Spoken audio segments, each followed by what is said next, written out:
A lot of this isn't going to make sense to you, and I'm sorry about that. I'm just going to start at the beginning, with the house.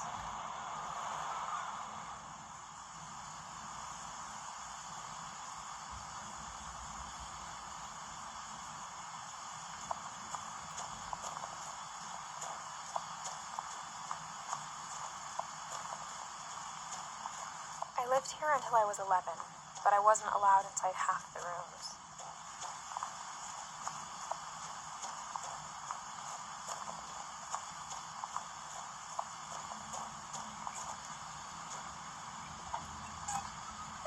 Inside the mailbox were bills from 7 years ago, marked urgent, open immediately.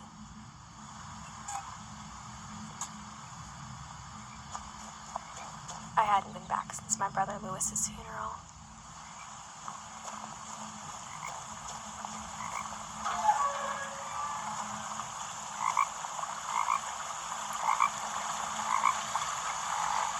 In her will, my mother left me a key, but didn't tell me what it unlocked.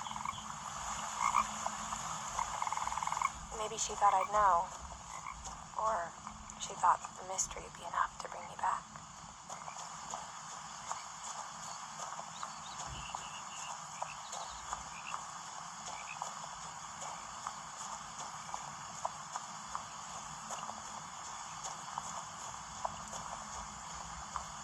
No one had driven this way in a long time, but I saw a few hoof prints.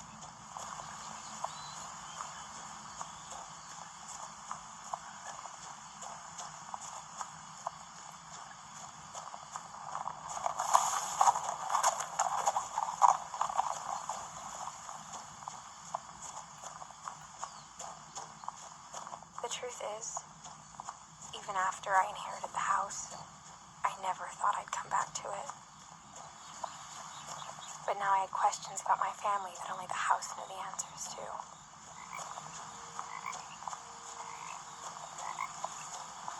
The house was exactly like I remembered it, the way I'd been dreaming about it.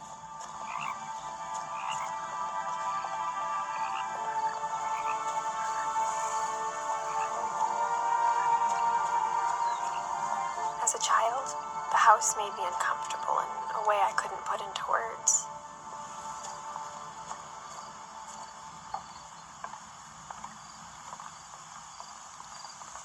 Now, as a 17-year-old, I knew exactly what those words were. I was afraid of the house.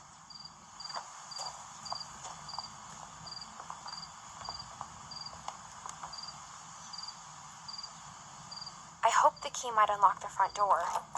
It didn't.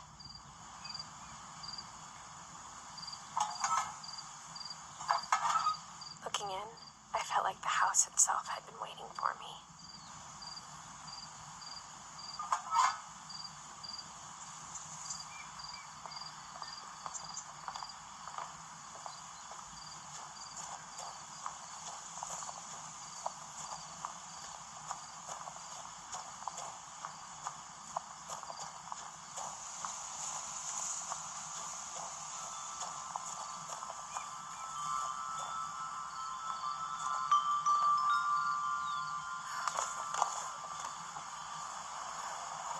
Crawling through the doggy door used to be a lot easier when I was 11.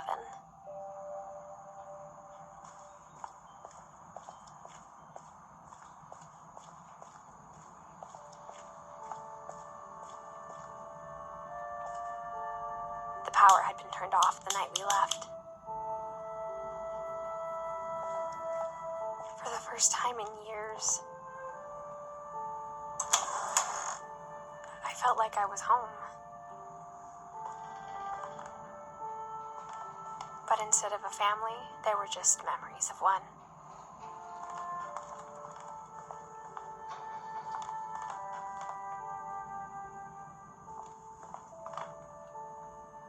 Like how after Lewis started working at the cannery, we all got sick of eating salmon. Except our cat, Molly.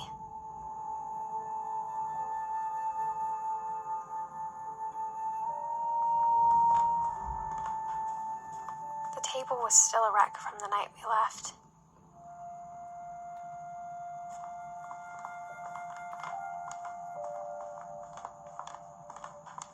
It was like a bomb had gone off, killing everyone but sparing the furniture.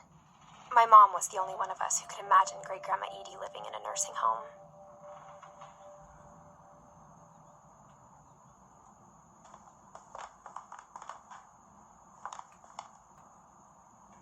Nothing in the house looked abnormal. There was just too much of it, like a smile with too many teeth.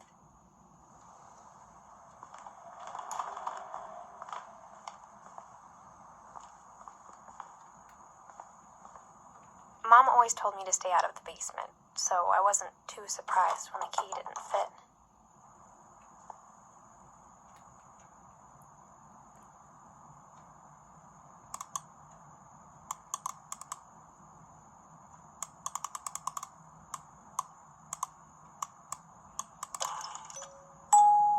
Great-Grandpa Sven built a music box for Barbara, along with the rest of the house.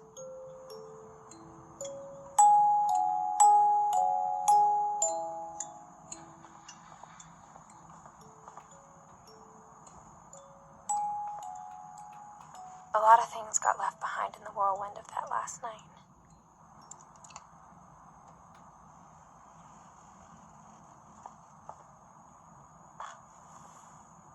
Edie told me once that every Finch who ever lived is buried somewhere in the library.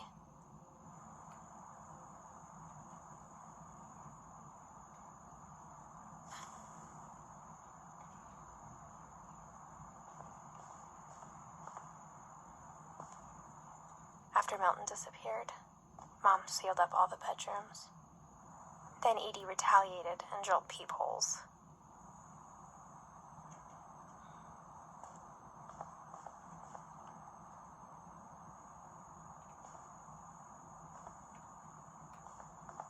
I spent a lot of time playing in Great Uncle Walter's room. I think my mom sometimes regretted not sealing it up.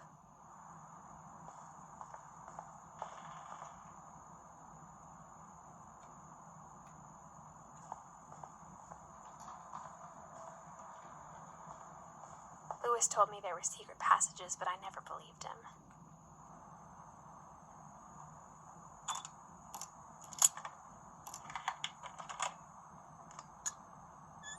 Turns out, my mom was really good at keeping secrets. Now it was time to find out what my mom had been afraid of.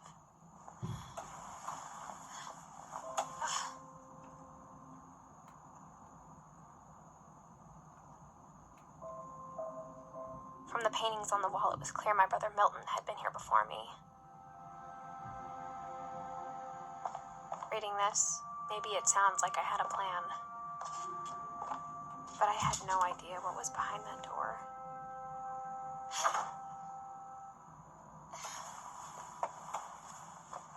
Just like I had no idea where all this was gonna lead.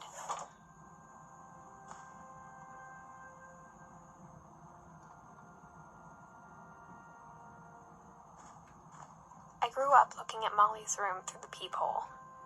Being inside for the first time, I felt like I'd stepped behind a painting.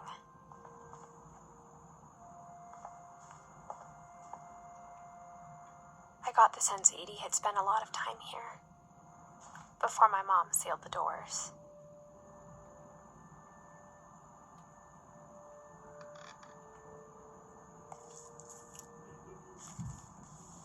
December 13th, 1947. Dear Diary, I'll be gone soon, but I wanted to tell somebody about what's gonna happen. It started when Mom sent me to bed without dinner. I woke up and I was starving, so I looked around for something to eat.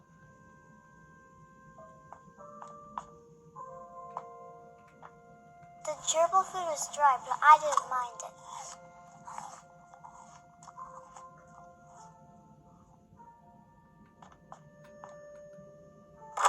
Mom, can I come out now?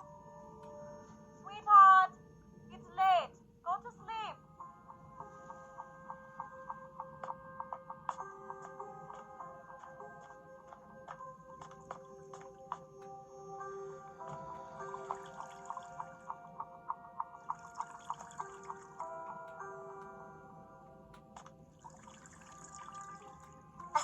eating Christopher, but I held back.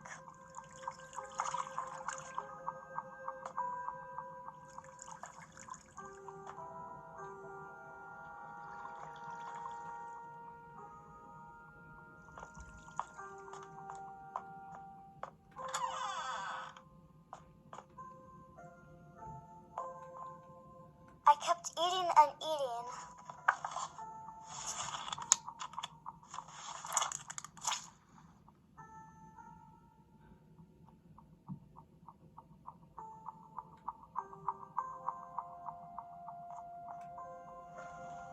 I ate a lot of things that night.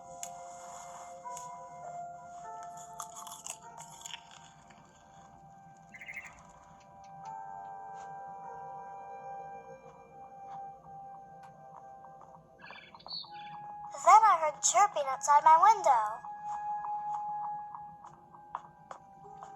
It was a barn swallow going back to her nest. I reached out for her.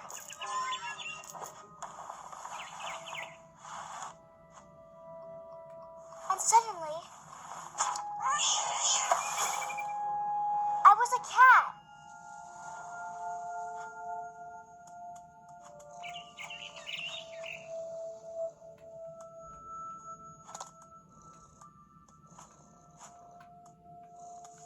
I tried to be quiet, but the bird was really scared.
I jumped and I almost got her.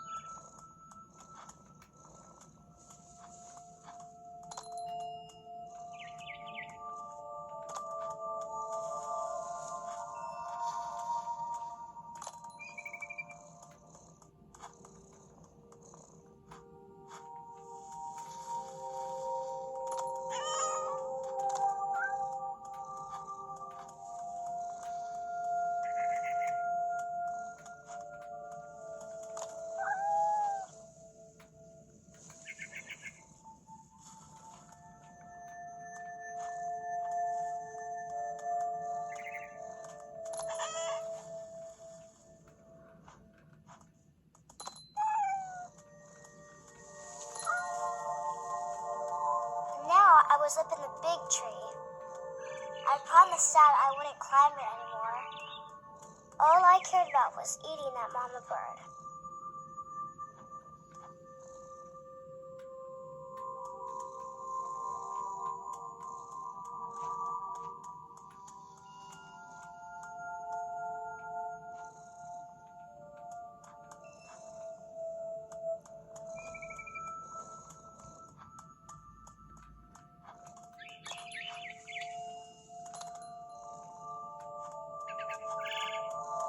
I gobbled her up. And suddenly, I was an owl. First, all I heard was the wind. Then I heard little teeth nibbling in the grass.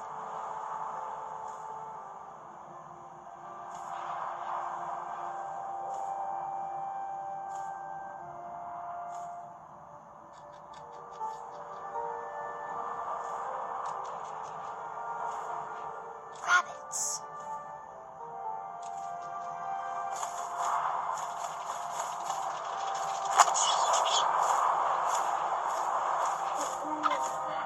imagined his face looking up and seeing mine through my talons. I swallowed him up, and I didn't chew one bit. Then I flew off to find something bigger.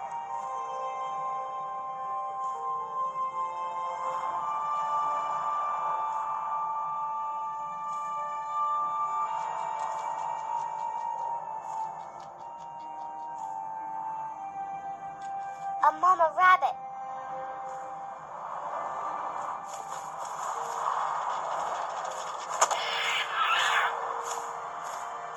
She was almost too big to carry. I started choking, but I couldn't stop eating. And suddenly, I was a shark.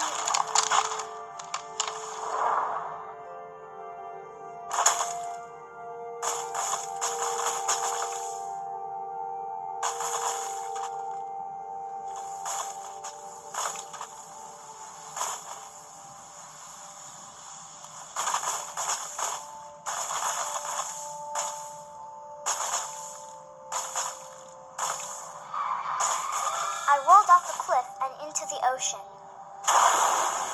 Now, I was hungrier than ever.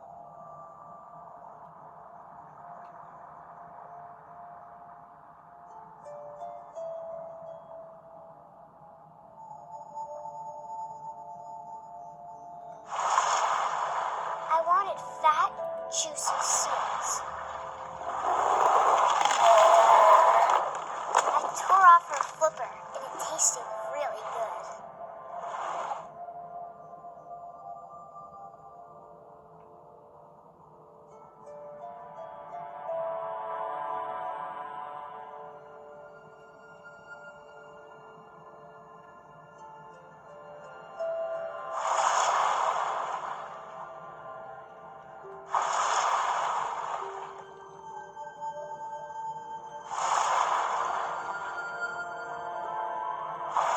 Grabbed on tight.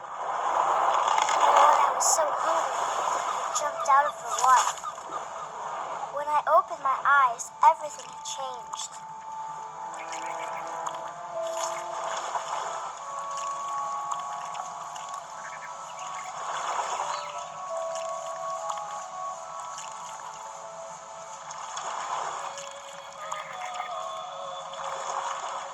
Now I was a monster, and I smelled people everywhere.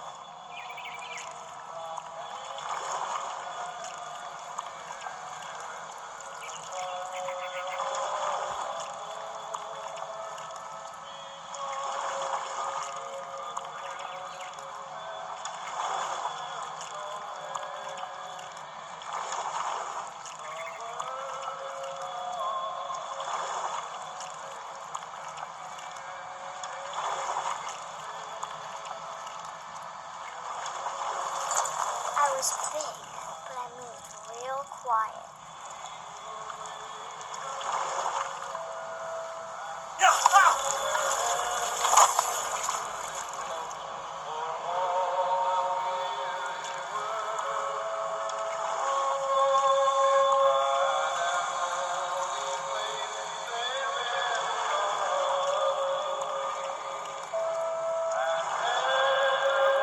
I wanted to stop, but also I didn't.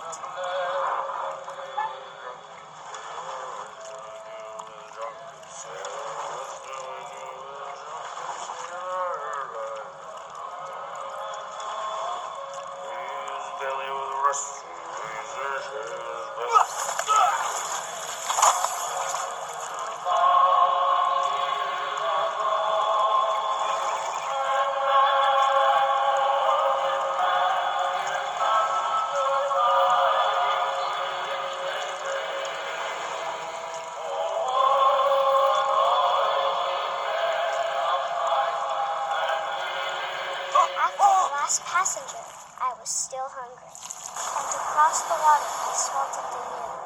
Something I had to have, so I swam towards it.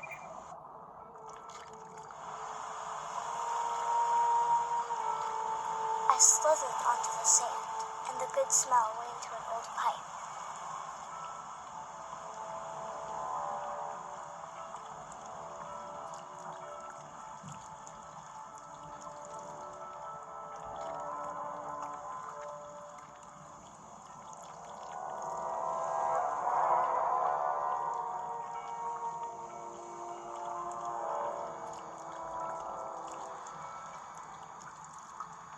I got closer and closer.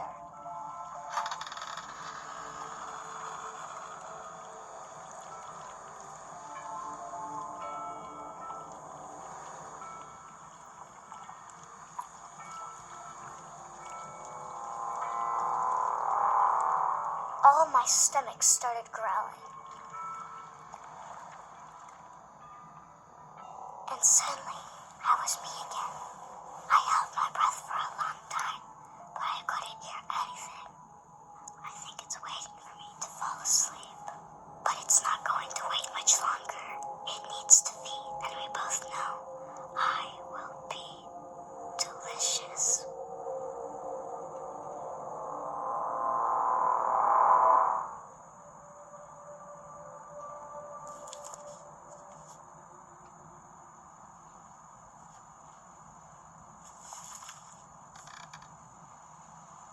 I'm not sure if I believed all of that, but I'm sure Edie would have.